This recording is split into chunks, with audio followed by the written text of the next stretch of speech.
Strong Enough merch is now available.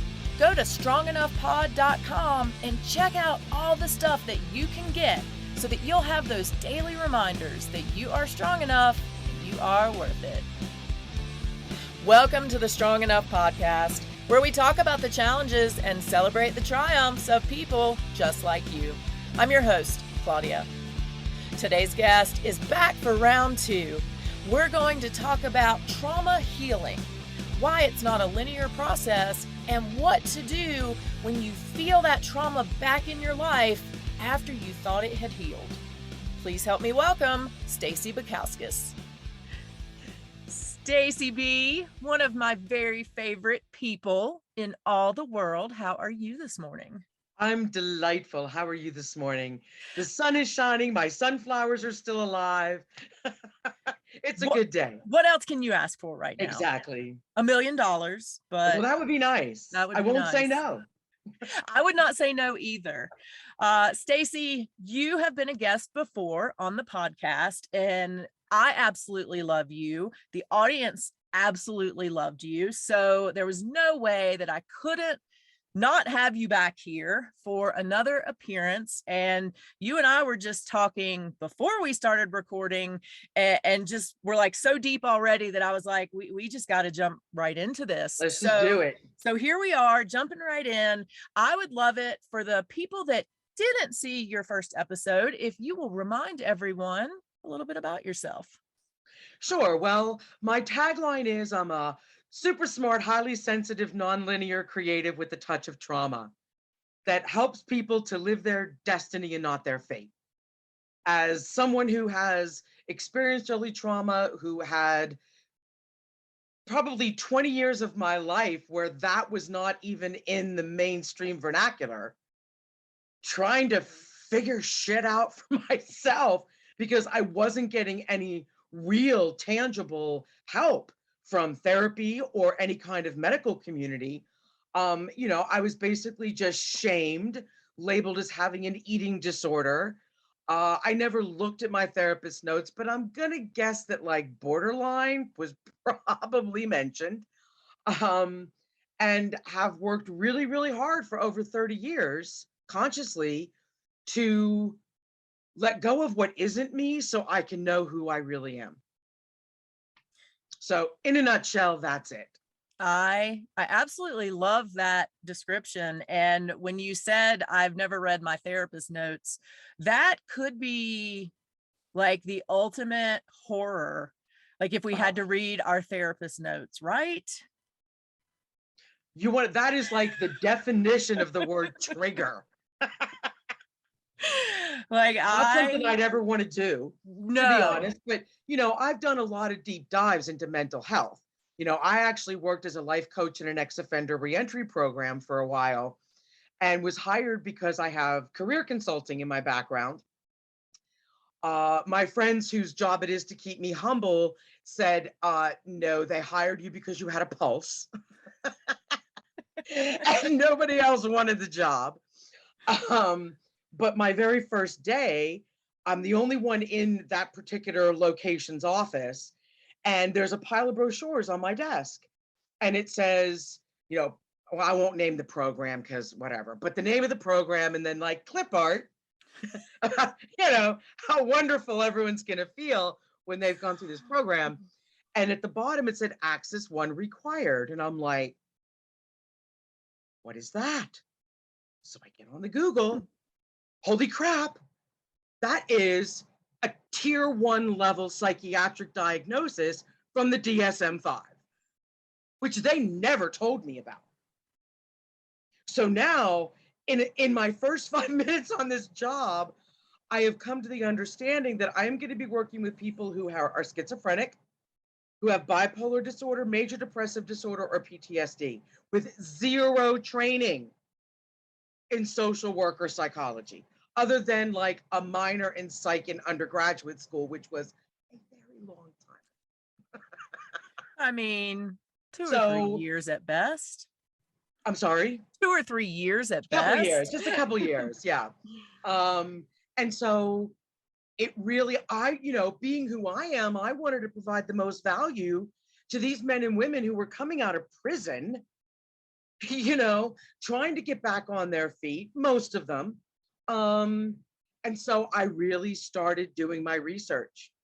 And this is not something that was on the list of topics to discuss, but it's a bone of contention with me with, and I won't name the publication, but something that's fairly new that is asserting that they are about making mental health more mainstream and informing people about different mental health situations, bringing people who are willing to be honest about their mental health issues into the newsletter, because they're all relying on the DSM-5, which is a product of the patriarchy.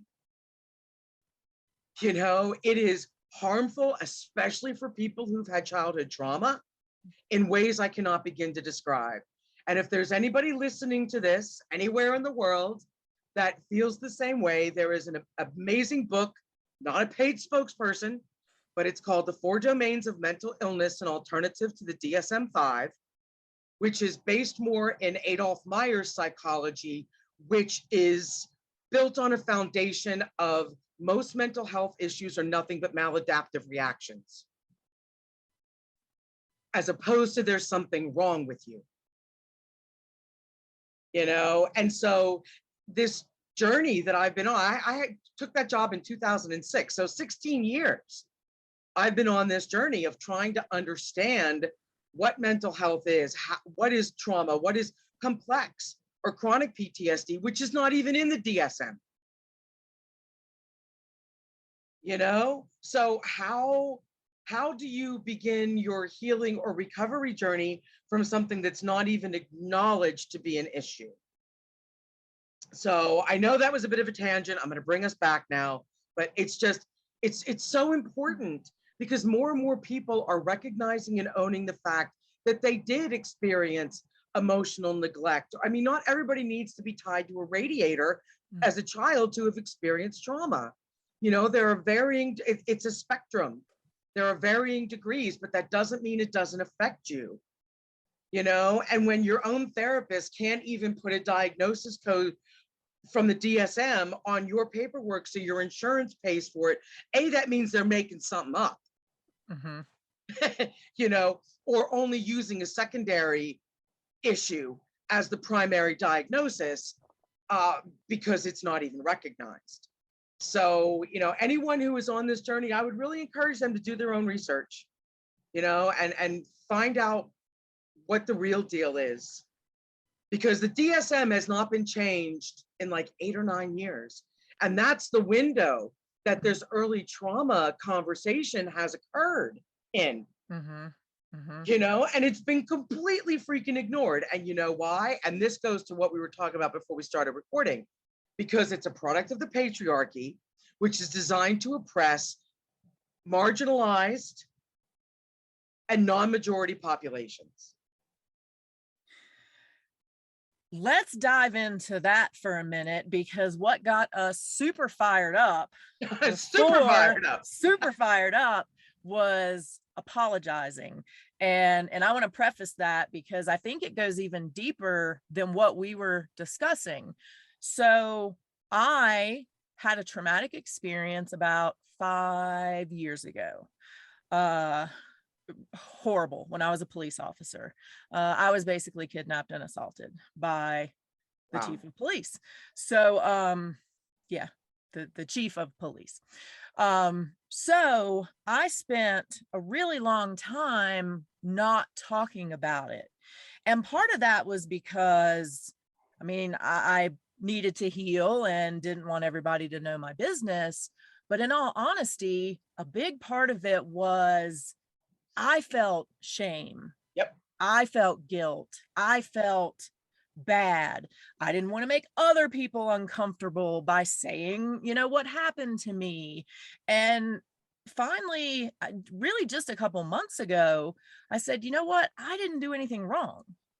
I'm not the aggressor, the abuser. I'm not the person that needs to apologize for anything.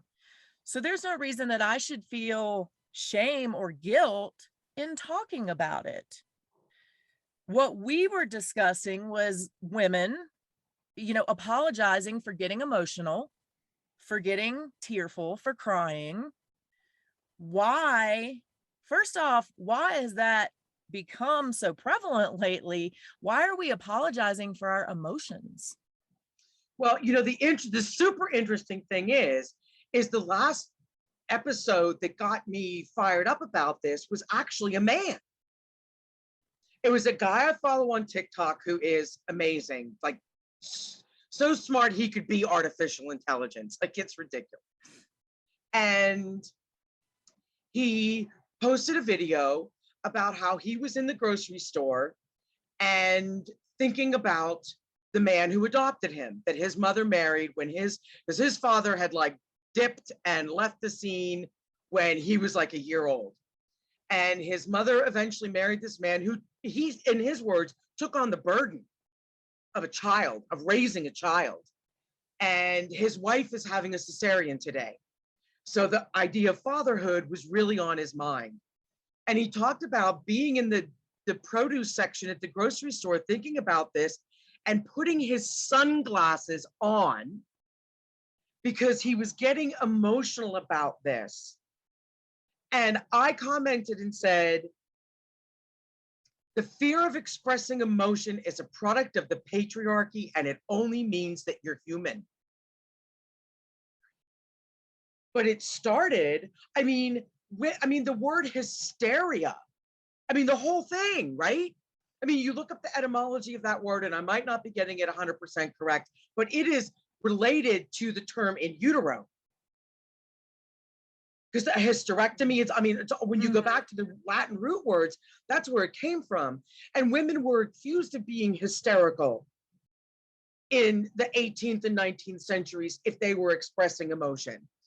Now the truth of the matter is this has done just as much damage to the male end of our species as it has to ours, as is evidenced by this guy's behavior in the grocery store, feeling like he didn't come out and say, I'm sorry, but his behavior said, I'm sorry.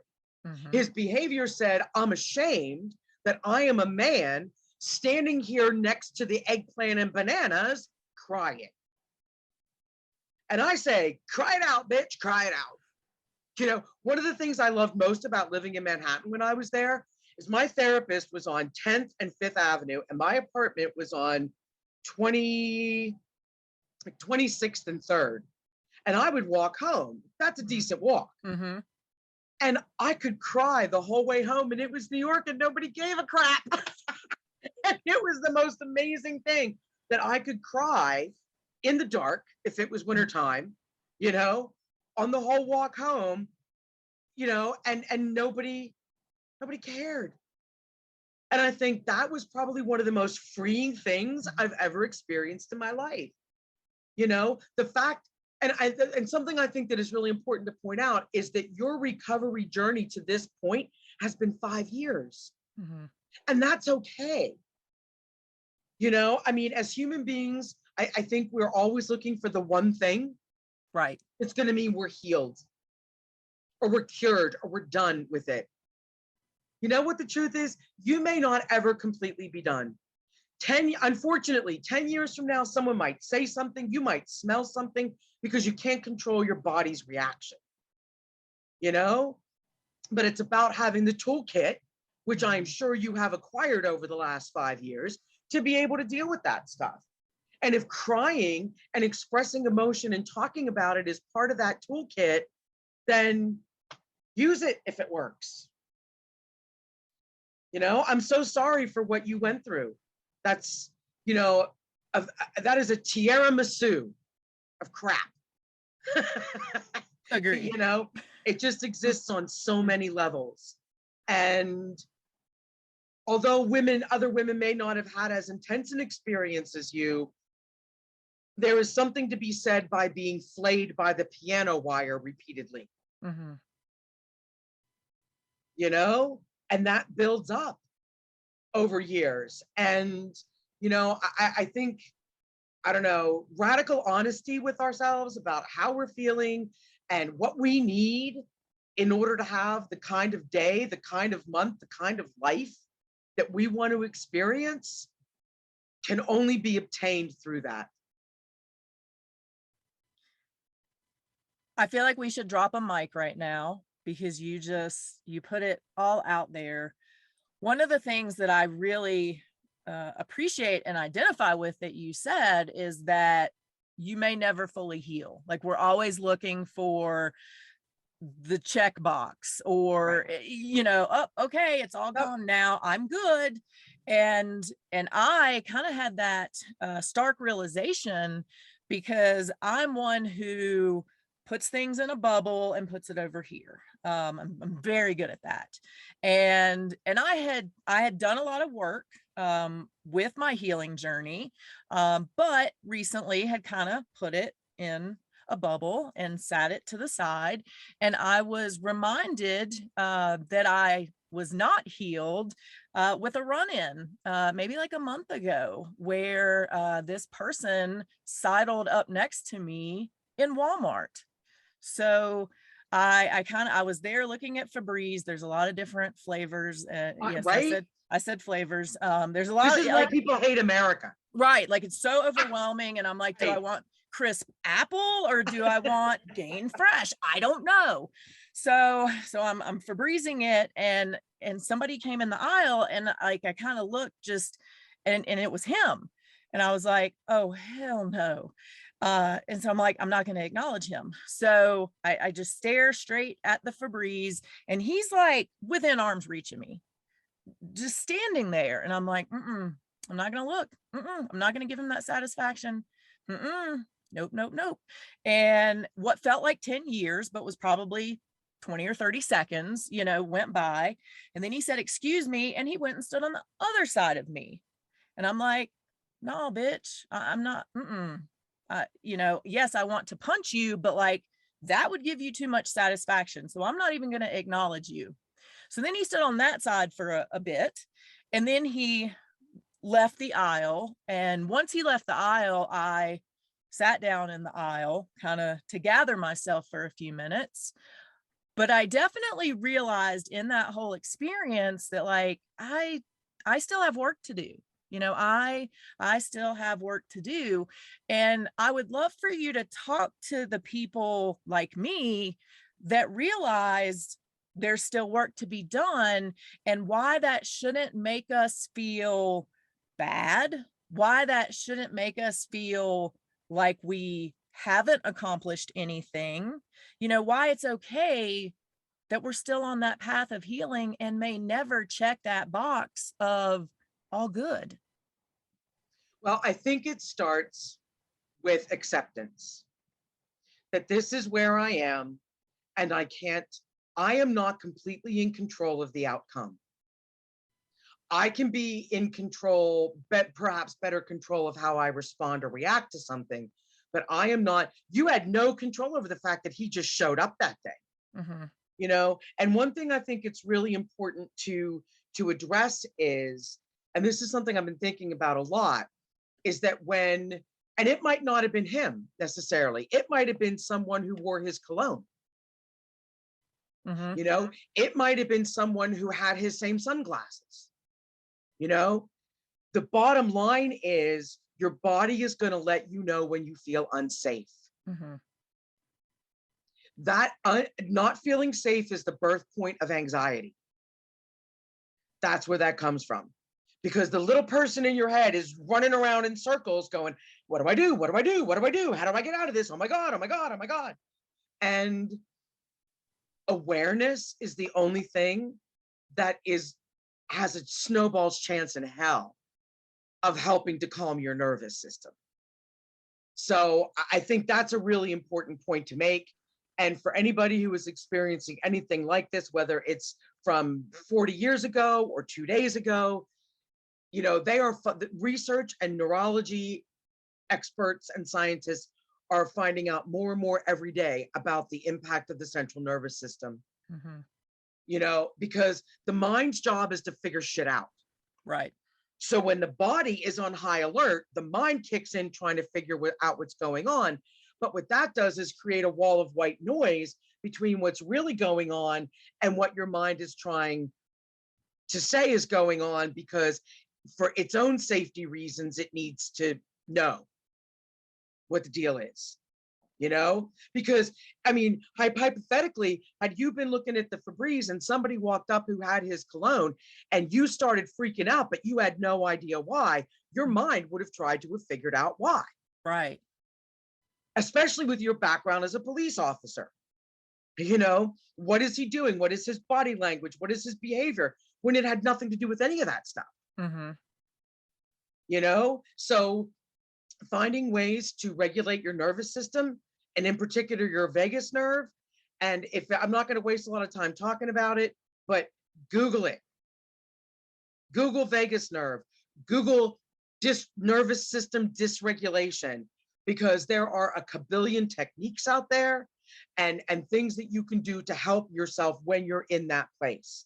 It would be about being comfortable doing it, but havening has worked for me. I don't know if you've heard of that technique. It is using comforting self-touch, because that self-touch is connected to the amygdala, Mm-hmm. which is your lizard part of your brain, which is where all that fear is stored. So there are multiple ways to address that if that is something that is happening to you. To get back to your original question, in terms of, how do you sit with it? Well, we've been fed a load of bullshit. I'm just going to say that, if you do this, if you do cognitive behavioral therapy, if you journal every day, if you meditate every day, if you this, if you that, and it's all a load of horse crap. Mm-hmm. Because every day is different for us. If you've experienced an intense trauma like the one you described, every day is different. And it comes back to acceptance. It comes back to a place of going, and I'm not going to take credit for this, because there's a guy on TikTok whose handle is Healing Humanity 777. And I cannot recommend enough, if you've had trauma in your life, following this guy, because he's had his own, and it shows, because he couldn't talk about what he talks about had he not been through it. But he posted a video the other day that kind of blew my mind so much that I copied and pasted into an email to myself. That's on this exact subject. That don't buy into the fact that your goal is to be healed. Mm-hmm. Your goal is not to behave as if you need to survive every day. That's the goal. And so it is a matter of changing your goal, of recognizing that is an unrealistic, unicorns with glitter and ice cream in the sky kind of objective. And the true objective is, how can I continue to unravel this so I can live my life without being in survival mode every minute of the day? And if you live in survival mode, and by survival mode, I mean hypervigilance. Mm-hmm. I mean, trying to control things. The things that you do to protect yourself from feeling unsafe. If you spend the majority of your day in those modes, and through your work, now you're at half a day, that's huge. That's a huge victory. And we don't tend to celebrate the smaller victories, because there is no there. Right. There is no there. And there's no answer. There's only the next step. That's how I try to live my life, because looking for the answer is a setup for your ego to make you feel like crap. Because you're never going to find it. And what may work, this is also really important, what may work for you one day might not work for you the next day. Me personally have found that the havening has lost some of its efficacy with me. I had gone through a trauma response after an experience, and I was in it bad. I mean, to the point where, well, you're a fraud, Staci. Here you are, talking about helping people to navigate through trauma, and you can't even control this. Well, you know what? Nope, I couldn't. And that's okay. And that's okay, because what it showed me was just how strong the energy was around me that caused me to have that response. And now I get to decide whether I choose to be around that energy again, even for just a minute, And that's what I took from that experience. But my ego wanted me to like give up everything. Claudia, just stop doing it. You're a hypocrite. You're a fraud. No one's going to believe anything you say. You can't even deal with this one little thing, you know?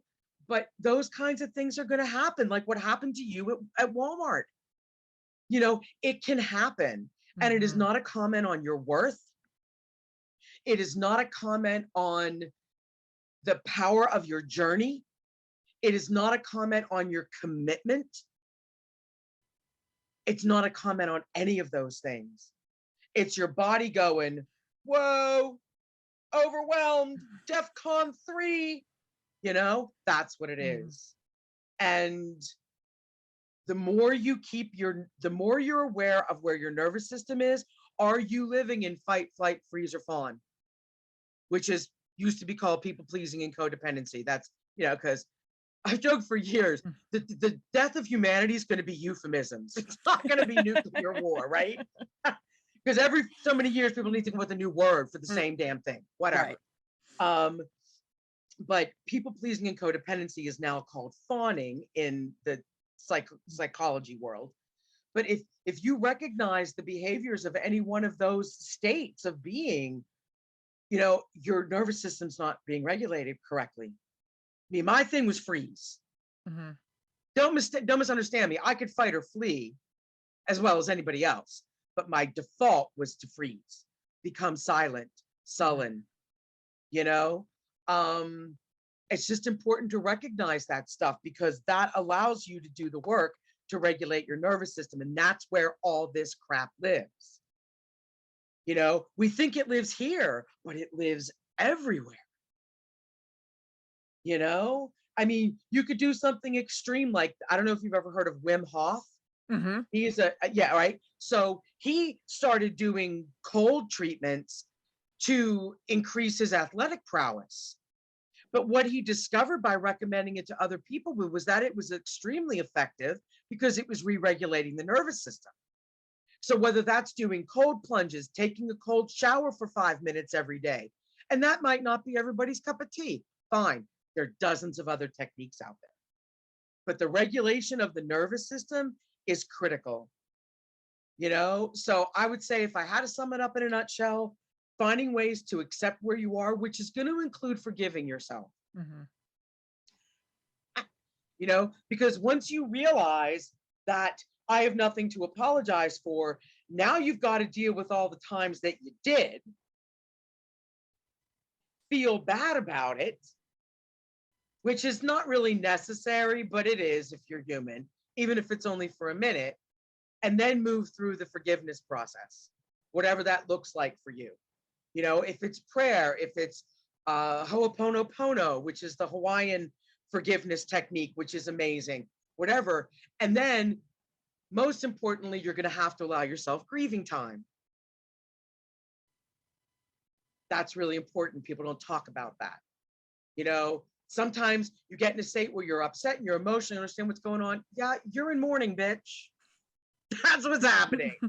And it's perfectly normal and it's perfectly okay. So acceptance, forgiving yourself once you get to that point, and then doing whatever you can to recognize those fight, flight, freeze behaviors and find things that will regulate your nervous system.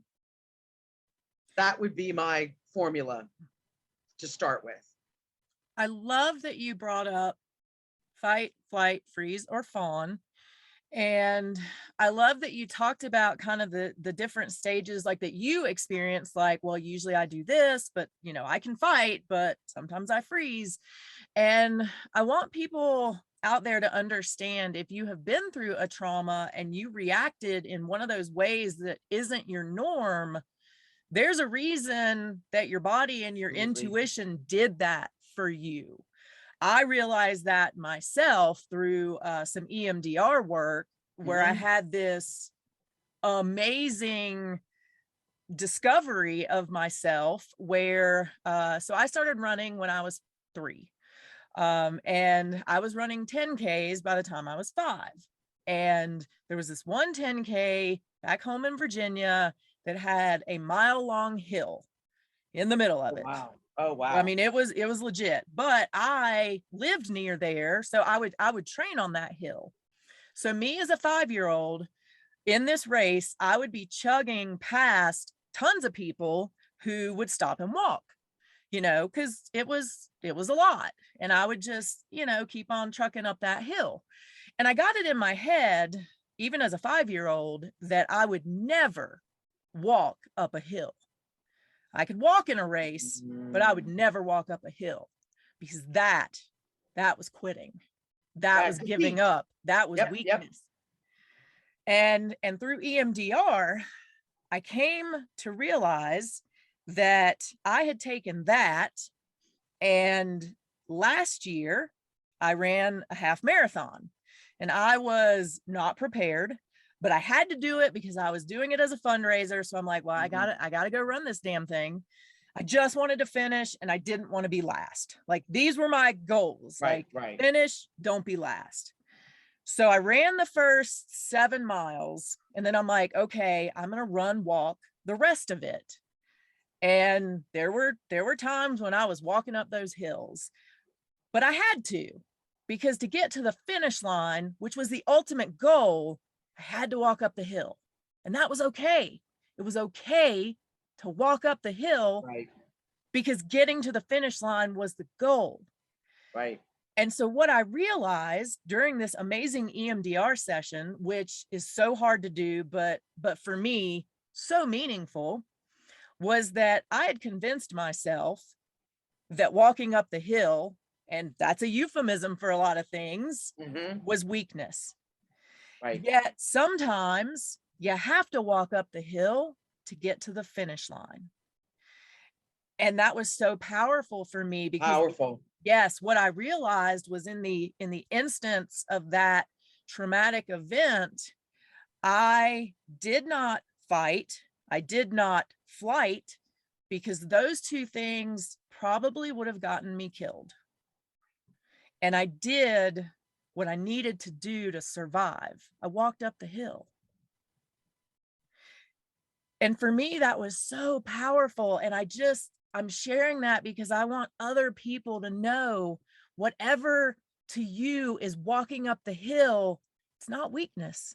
Right. It's not weakness. Not when it's in service. Right. To a goal. Right. And that is such an important message and an important realization, and how amazing that EMDR was able to offer that to you. I mean, it's interesting because I'm playing around with something. You're the first person I'm discussing it with. I love this. Yeah, this is amazing. I'm really excited about this because I'm going to do it. But I don't know if you meditate or if you find a struggle with that. And I know a lot of human beings, particularly if your brain is overactive, can have a challenge with that, right? So I tend to say the smarter you are, the harder it's going to be. Oh, then I must be super genius. So here's the thing I realized, because one of my survival mechanisms has been overthinking. Okay, got to figure it out. Well then, and this is kind of interesting. So that became my survival mechanism as a kid, which then developed into a reason why people wanted to know me, because I was able to figure shit out, which then became part of my worth, which then became part of my identity. So that's how that goes. That's the evolution of a survival mechanism, right? Because it would be nice if I could just say, well, I'm just using my powers for good, Batman, But the truth is that it started as a survival mechanism. And because I got recognized for it and positive attention for it, I kept doing it more. Mhm. The positive attention fed into the sense of worth I got from doing it, which then became part of my identity. And it's a lot harder to change something when it's a part of your identity, because if you're going to let go of it, you're looking at having an identity crisis. It's just that simple, you know? So meditation has been a challenge for me, getting my mind to calm down. Mhm. And, one of the tracks I'm on right now and some other podcasts I've been doing is talking about how your spiritual path can look so different if you've had early trauma. And this dovetails into that, because particularly the newer agey spirituality stuff is not trauma informed. And meditation in this context is part of that new agey spiritual thing. Yes, it's as old as the hills. Buddhists, Hindus, whatever, have been doing it for thousands of years. I get that. But in terms of our Western world context, it's come back again into the mainstream. And so it feels newer, even though it's really not. And so I was meditating this morning, and usually I'll use like a video on YouTube, bird sounds, or the ocean, or, where do I want to be today? And recently I've been led to not use that distraction, which I now know was a distraction. And I've got this little, I wish I could reach up and get it. I have a Rudolph bobblehead that sits in my window. And I'm telling you, this thing's got a solar panel on it, so it does it 24/7. It doesn't matter whether the sun's out or not. But it makes a click. It's like a metronome. It makes a very strong clicking noise when the head bounces. And I'm like, I'm going to use that to focus on today. So I'm doing that, and I'm doing my best to observe my mind. And I'm like, well, because I just made a chicken dish in the crock pot that I just put away in the refrigerator and the freezer. Well, I could give some to so-and-so. And I'm like, that's okay. Just bring the thought, what we're taught to do, right? Just observe it, bring the thought back. There's nothing wrong with it. Thoughts are going to happen, blah, blah, blah, blah, blah. But the epiphany I had this morning is, if you've had trauma or early trauma, you can say whether or not this has been your experience with what you dealt with. You need to focus on more than one thing at a time to feel safe. And whether it's trying to control the outcome situation, I'm not exactly sure what it is. And it may be different for different people. I don't know. But I'm like, I can't meditate just focusing on one thing. So I started doing some bilateral tapping on my thighs while I was listening to the thing. And then I started tapping my toes in opposition, like my left hand, my right toe, my left toe, my right hand. That made my brain so, what the fuck is going on, that it couldn't think. And isn't that the whole goal of meditation? Not to think? And I'm like, I think I'm onto something here. I'm going to do some trauma-informed meditation audios and put them up on Insight Timer, and let's see if people connect with it. Because I think if you've had trauma, you can't just focus on one thing, because your survival mechanisms have taught you to focus on multiple things simultaneously. So trying to meditate in the way that everybody says is the right way to meditate is a setup for failure. That's my hypothesis that I'm going to be experimenting with. I can't wait, because I think you are 400% correct. As you were talking about that, yeah, it's hard to do one thing, like just one thing. Right. I like to do 7 things. Right. Then I feel comfortable. That makes perfect sense. So how the hell are you going to meditate focusing on one fucking thing? Yeah, I know. How is that going to work? How is that going to work? It's not. It doesn't. And then you feel like a failure. What? Exactly. And then, like, I joke all the time that if something exists in your microcosm and the macrocosm, well, good luck with that. And this, now there's scientists and neuroscientists are starting to talk about how unhealthy it is to multitask, right? Right. But when I was in the corporate world, that wasn't just encouraged, it was a necessity. You were, I mean, a cop, you can't not multitask and do your job properly. Right. The jobs are created for that. Instead of doing things that would alleviate some of the responsibilities that create the necessity for the multitasking, you're just expected to multitask. But that is affecting your brain. Social media has just added another layer to that. And I'm just as guilty. I'm laying there watching The Bay on my iPad last night, playing this new, like, rearrange the bubbles in the glasses game on my phone. Like, what's wrong with you, Staci? You say you want to be able to focus on one thing. And I don't know, maybe it's good I'm focusing on two things, but I don't, because I got bored with the bubble game, and then I went to solitaire, and then I checked my email, and then I looked at Instagram. You don't do TikTok because you have to hear things, right? But you can check Facebook, you can check next door, you can check Twitter, any number of other social platforms, So if this is how we're living our lives these days, how is anybody meditating effectively? They're not. I feel like you were talking about me in your last night scenario, because I was doing exactly the same thing. Oh, I'm watching TV, but I'm also playing Candy Crush at the same time. And you know why? Let's just pull the rose-colored tint off the glasses, because I'm dealing with some things right now too, and both of us didn't feel safe. Right. Everything you shared with me about selling your house that you're living in now and moving to another state and all that stuff, like, that all sounds really good in the magical thinking world of your 4-year-old. Yay, this is going to be so much fun. But the practical application of all of that is terrifying. Yes. Because I have finally come to the realization after, and this is magical thinking, which is also a trauma response, because you as a child can't believe that people could be so horrible. So you have to find ways to make it unicorns and glitter, and I have done that in my financial life, if I'm being honest, and have realized I'm living beyond my means. Which means that, for a little while all this other stuff is gelling and coming together, I may need to just get a room in somebody's house. Right.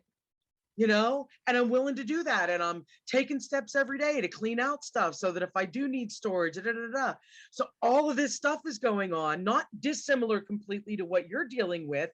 And there is a part of me that feels very unsafe with that reality, which is why I was like looking for new games to play on my phone and trying to watch The Bay, which is a freaking murder mystery thriller that requires you to pay attention if you're going to understand what's happening.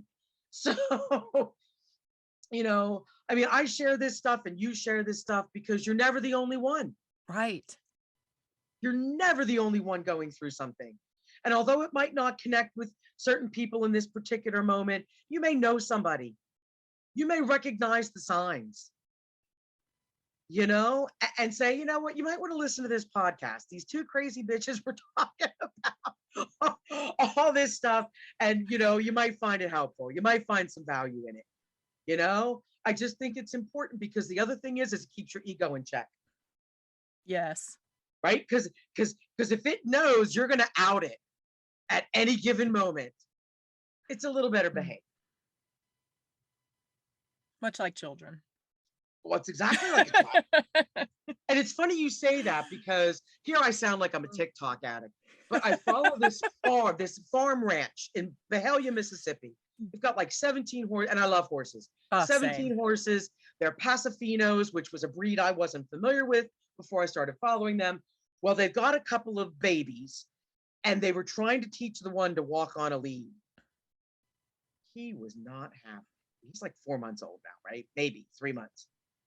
Just getting the harness on his head was like climbing Mount Everest, then getting it until finally the horse just collapsed and laid on its side, and it was not going anywhere. And I'm like, this is just like dealing with your ego. This is just like dealing with your ego. It doesn't want the harness on. It doesn't want to be managed, because that's what that's symbolic for, right? It doesn't want to be led around and told what to do, And the only way I have found to manage my ego is to out it as regularly as I possibly can, which is what I just did, Mhm. talking about the financial stuff. Because I think that's a real issue for women, Yes. lying about it and trying to hide it when the truth is you're just not in a place, and it's fine, no judgment, to be radically honest about it. I remember going to a huge, I won't name the group because I think they're still around, but part of me wants to just because. But it was in Texas, Mm-hmm. big national conference for this group. And I remember sitting in the room looking at all entrepreneurs, Mm-hmm. you know, looking around going, how many of these women just maxed out their credit cards for the airfare and the hotel? Mm-hmm. Knowing that it was a pretty high percentage. I was there because I had collaborated with someone who split the cost with me in order to promote her stuff too. But a lot of women had done that. And again, this is not really on topic, but I'm going to say it anyway. The only reason women don't run the world is because of women. Period. We're just as smart. We're just as capable. We're just as able to be strategic. Think about the mom who's got 5 kids and puts this on a basket on the steps so she doesn't have to walk up 15 times. It's Mm-hmm. there for her the next time she goes upstairs. We're capable. But at this conference, there was a woman who owned a bank talking to the president of this organization, using the pitch to take out an SBA loan that, yeah, you can put $1,000 on your credit card to do your next project. But what happens when you need 10,000? What happens when you're so successful that you need 10 grand? You're not going to be able to get a credit card for that. So get an SBA loan. How many women apply for an? And then you know what that woman did? She sold the bank a year later. Wow. Right? So that's what happens when women try to be successful the way men feel they need to be successful. Instead of tuning into ourselves and asking ourselves what feels successful. We try to mimic what men have made success look like. Mm-hmm. And that's what she did. And in doing that, they were able to change the terms of the loan. They were able to change the interest rates.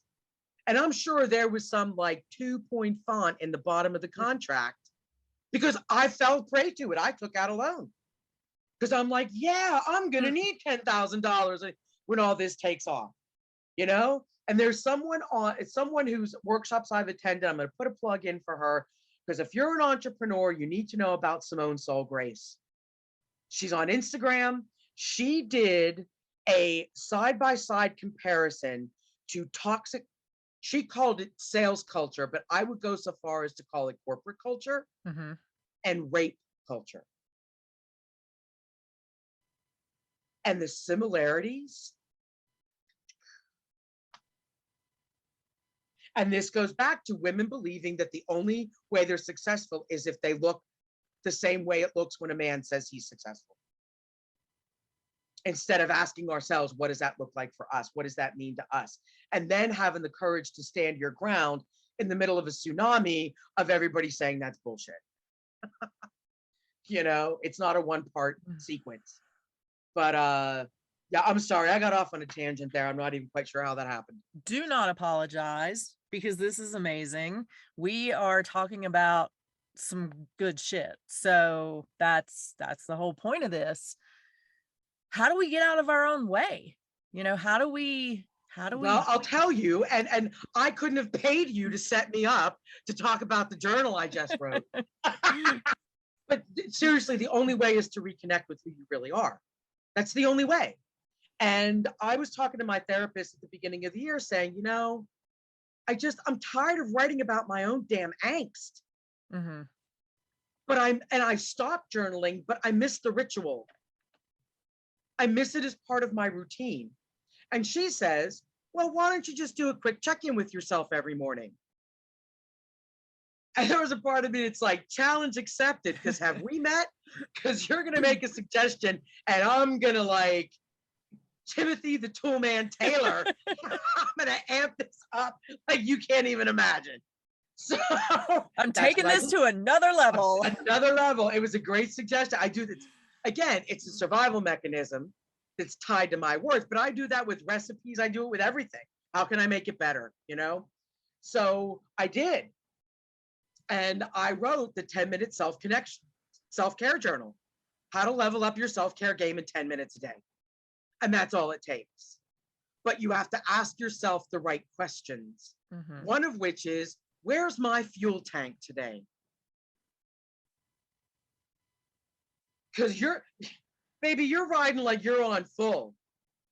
You better have the AAA card in your wallet because you're going to need it.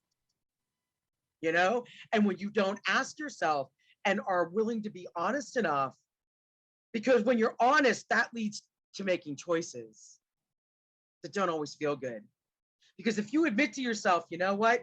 I slept like crap last night. There's a lot going on. I'm really only operating on a quarter of a tank. Well, what does that mean for your to-do list? What does that mean for the people that you've made commitments to? What does that mean? And that's why people don't do this. Mm-hmm. But I'm here to tell you, when you do this, it is still not rainbows, unicorns, glitters, and ice cream all the time. Because life is never going to be that way. But it can be better. It can be better. It can always be better. You know? And to me, that's the goal. You know? And not on a day-to-day basis, because that's like weighing yourself for every day. That's just stupid and ridiculous. And now everybody knows that, right? You do it over a week. Or if you weigh yourself every day, you take the weekly average. You don't put credence in every single number, you know? And it's the same thing, you know? So if you can identify where your energy gauge is, and I've got a graphic in the book, so you can circle which line it is for where you are. Now what? Are you willing to say, you know what? I have food in the refrigerator. None of us are going to die. I really don't need to get to the grocery store today. Or, you know, the appointment I made, the cup of coffee I scheduled with a potential colleague, it'll be great. It's just not meant to happen in this moment because I need to be able to lie down for 20 minutes this afternoon because I didn't get any sleep last night, and not feel guilty about it and not apologize or over explain, which is also a trauma response, you know, trying to make people understand how you're feeling. That's where that comes from, you know? So yeah, it starts with being willing, and whether you get my book or not is irrelevant. It starts with you making a commitment to reconnect to yourself, to ask yourself what you need, how you're going to give it to yourself, and then to hold yourself accountable by checking in the next day to say, okay, well, yesterday physically I said I needed water. Did I do that for myself? Without judgment, but with the goal being, I just want to be better. I know I function better when I'm hydrated. It's the summer. You sweat when you're sitting in your house doing nothing with the air conditioning on because of the humidity. Am I getting enough hydration? You know, do I need to think about keeping Gatorade in the fridge so I can do a shot before I go to bed at night? Please so I start get my doing shots of electrolyte. Gatorade, please. Right? That's amazing. You know, I mean, no one needs to drink a whole bottle unless you just run a marathon. First of all, because if you don't really need it, it tastes horrific. Right? You know, you don't need it when it tastes bad. But, you know, what is it in your world for you that is going to improve your connection with who you really are? That's where it starts. That's how the world changes. That's how evolution progresses. Because if you don't know the answers to some of those questions, who the hell's going to know? You're the only one that can do it. You know, and I think most women would be appalled at the fact that they would look at some of the shit in my journal and go,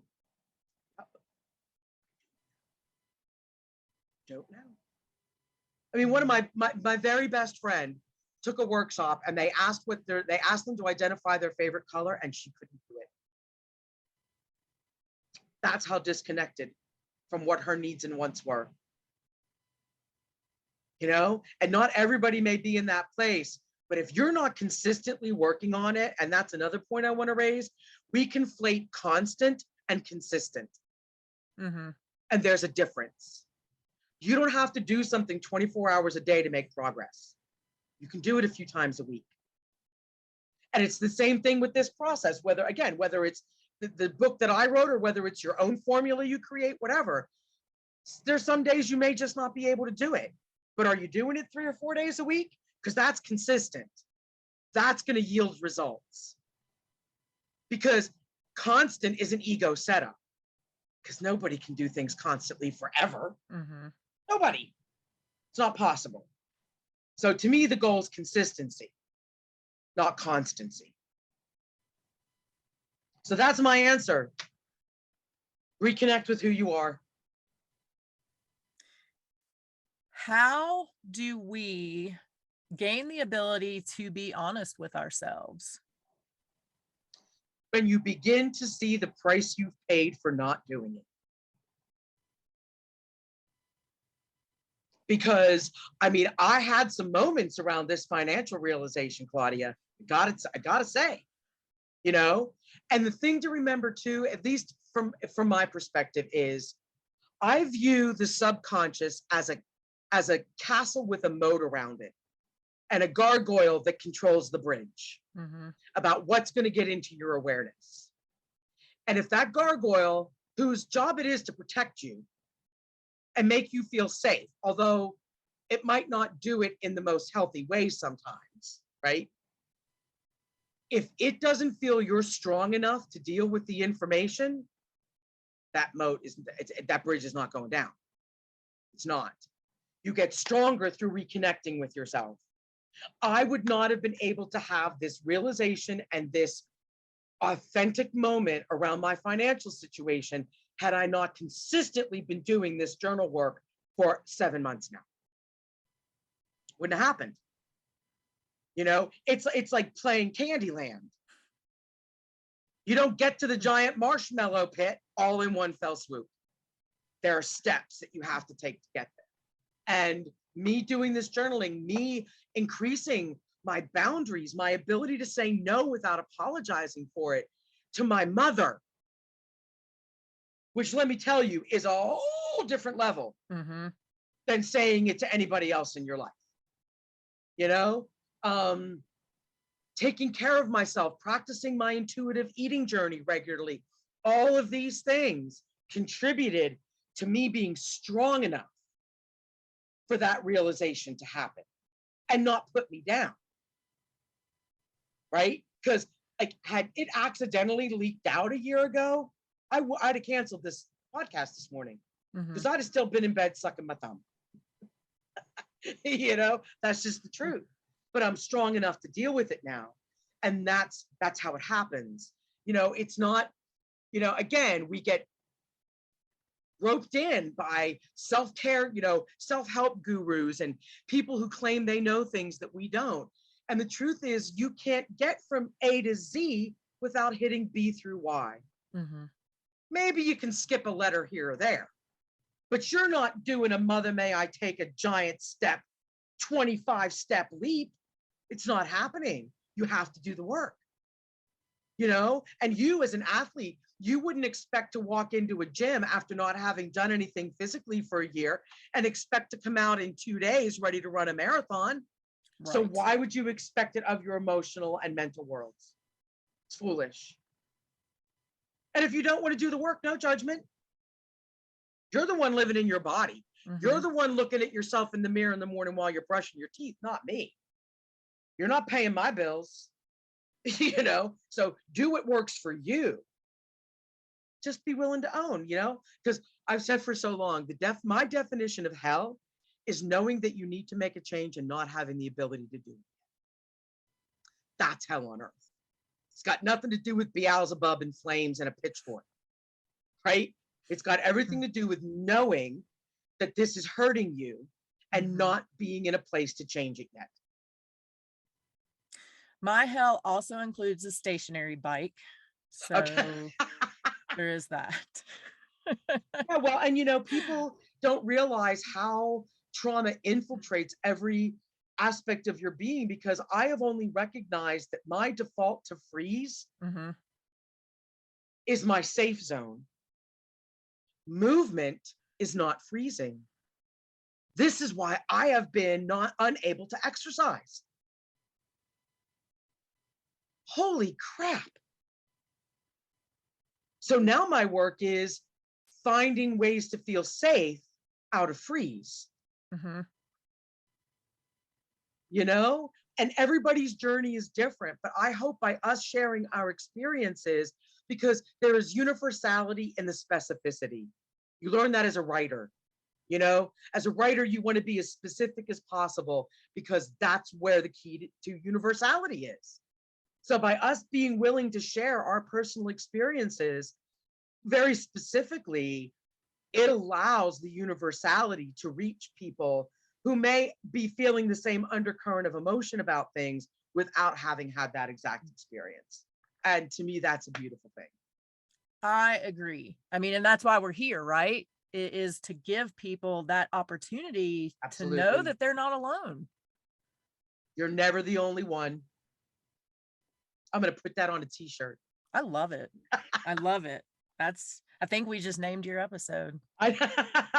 Yeah, that's a great title for it, because you're not. And, you know, my mom has said for a very long time that sustainable change, and I'm paraphrasing, but sustainable change requires a groundswell of energy. And when things happen in isolation, that groundswell is impossible. So change requires the energy of this, you know, which hopefully then encourages someone who listens to have a conversation with their friend. And then you're in the old Fabergé commercial where she told two friends and she told two friends. And the next thing you know, everybody's in an open window in Italy with beautiful hair. But what flavor Febreze are they smelling? I mean, exactly. That's what we don't know. Exactly. Staci, we could keep going for probably hours. Well, we'll do it again sometime. Yes, we will. So worry not, people. Staci's coming back. But we are going to shift gears a little bit here, because this has been some heavy conversation for sure for both of us, right, and probably then for the audience. So we're going to talk tattoos for a minute before I let you go. And I don't recall, I think I had on long sleeves the last time we chatted. You did, but I've seen your pictures on Instagram. Yeah, so, you know, got the tattoos out today. You had a pretty cool tattoo story last time you were here. I want to know if there are upcoming tattoos in your future. Interesting that you say that, because I've been feeling it for a couple of years, and I don't know if that's your experience. I get a feeling like, you know, it's getting to be time, getting to be time. And, you know, my ego wants to go, well, what does it need to be? Sit down with a pencil, draw something, da, da, da, da, da. And I'm like, nope, I'm just going to let it come to me.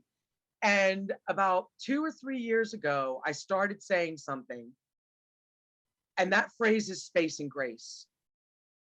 And I did a lot of haiku, because I'm a haiku writer. I did a lot of haiku with that in it. And then I got an opportunity at the Christmas time of 2019 to design a holiday window in downtown Pittsburgh. And that's what you see behind me is the cape that I designed. I didn't make it because I'm not a seamstress, but I hand lettered it. And it's got 2 haiku with space and grace in it on the front, and then a bunch of words on the back that are all about that. And I've decided that space and grace right here is going to be the next one. How big is it going to be? Is it going to be like ish? Yeah, I'm thinking like almost my whole forearm. Okay. I love it. Yeah. Because I don't want it to be just for me. Like, it's interesting. And I don't know whether or not this has happened with you with tattoos, but all the tattoos I've had to date were for me. They weren't to send a message to anybody. They weren't to communicate anything to anyone other than me. You know, my little guy on my ankle, which is the one I talked about last time. This one, which is my logo now for Staci B. And it's funny because when I drew this back in 1999, 2000, everything in my body said, this is going to be something someday. Just put it on your body and just look at it every day and just go. So they've all been for me. I have one over my heart which is the Sanskrit for Jai, which is victory to the light of truth, and I have one on my back of my shoulder that means something to me, but they've all been for me. This one is for the world, because space and grace is where it all starts. That's where acceptance is born from. That's where the next step is born from. So I'm not going to make any promises, but it would be nice if I had it done by the next time we talk. I love that. Yeah. I think it's very possible. It is very possible. Staci, where can people find you? Where can they get are we calling it a journal? It's a journal, because there are probably 20 pages of introduction and the rest of it is the prompts for you to be able to write in. And I made a composition notebook size. Nice. Right? So it's big enough for people to write in and everything. It's on Amazon. Perfect. But the easiest way to connect with me is at stacib.com, and it's STACI.com. It's EY on my birth certificate. And when I was 12, I didn't like how I made my Ys. And it was the 70s. So everybody's making hearts over their eyes. So I changed it to S, and like the government's on board with it now. My social security cards and I never did a legal change, but my social security cards and I, hilarious. Anyway, stacib.com is where there's everything. And there's some free resources there. So if people are interested in learning more about early trauma, I've got a trauma education information and resources guide that's free. You can find out about the journal. There's a link to Amazon on there for that. And my latest thing is, I have discovered that the last hidey hole for trauma response behavior is the career. So I have an Is Your Job a Trauma Response quiz that comes with a 30-minute call to go over your answers and identify at least one belief or behavior that is keeping you stuck in your trauma. So it's available on my website as well, if that's something people are interested in doing. Yeah, stacib.com is the best place. And social media, hey, it's me, Staci B, everywhere. Staci, as usual, you have been absolutely amazing. I love seeing your face every day at Hey, It's Me, Staci B. It doesn't always look like this, but that's okay. But it's always amazing. And I do genuinely get a smile when I'm scrolling through Instagram and I see your face pop up. So thank you so much for being here. Thank you for sharing some really personal things today that are going to help other people. And we know that we're going to talk again soon. Absolutely. And we're going to share more with everybody. Thanks so much for having me. It's always a blast. I hope you guys enjoyed my conversation with Staci as much as I did. I truly appreciate her vulnerability and willingness to open up and talk about her own personal struggles. I also love that she reiterated that we may sometimes never be fully healed from a trauma, and that's okay. It's all about our progress and not perfection. So remember, until next week, you are strong enough, you are worth it. Thank you for listening to the Strong Enough podcast. You can find us on your favorite podcast platform by searching Strong Enough. And on YouTube, we're on the Spear Talk channel. Don't forget to follow us on Instagram and Facebook at Strong Enough Pod. If you have suggestions for an upcoming episode or a future guest, please reach out at strongenoughpod@gmail.com. Remember, you are worth it.